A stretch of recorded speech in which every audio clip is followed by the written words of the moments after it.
মাননীয় সভাপতি বুচান ব্যানার্জির নেতৃত্বে অলরেডি দেয়াল লেখনের কাজ শুরু করে দিয়েছি। আমরা দাদার নেতৃত্বে সবসময় আছি। তো দাদার নেতৃত্বে আমরা আগামী লোকসভা নির্বাচনে আমাদের সাংসদ অভিষেক ব্যানার্জিকে বিপুল ভোটে জয়লাভ করাবো। সামনেই লোকসভা ভোট, আর এই লোকসভা ভোটকে সামনে রেখে তৃণমূল কংগ্রেসের প্রচার শুরু হলো। ডায়মন্ড হারবার লোকসভা কেন্দ্রের বজবজ 2 নম্বরের উমেরপুর গ্রামে শুরু হলো দেওয়াল লিখন পর্ব। বজবজ 2 নম্বর ব্লকের সভাপতি সুব্রত ব্যানার্জির নেতৃত্বে দেওয়াল লিখন শুরু হলো। তৃণমূল সুপ্রিমো মমতা বন্দ্যোপাধ্যায় ও অভিষেক বন্দ্যোপাধ্যায়ের সমর্থনে তৃণমূল কংগ্রেসকে জেতানোর দাবিতেই এই প্রচার।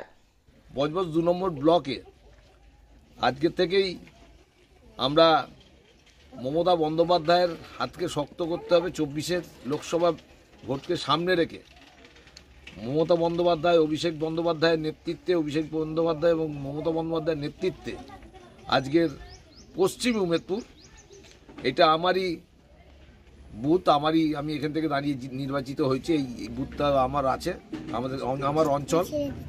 এবং তার সাথে সাথে আমরা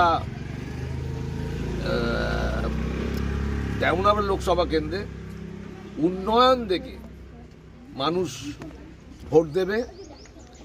অভিষেক বন্দ্যোপাধ্যায়ের উন্নয়ন, মমতা বন্দ্যোপাধ্যায়ের উন্নয়ন থেকে দেখে ভোট দেবে। বিজেপির কোনো অস্তিত্ব ডায়মন্ড হারবার লোকসভায় নেই।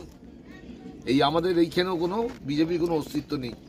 অতএব জনসাধারণের ভোটে, ব্যাপক ভোটে অভিষেক ব্যানার্জি দাঁড়াক বা যিনিই লোকসভা কেন্দ্রে আমাদের দাঁড়াবেন, আমাদের ডায়মন্ড হারবার লোকসভা কেন্দ্রে অভিষেক বন্দ্যোপাধ্যায় ব্যাপক ভোটে লিড দেবেন।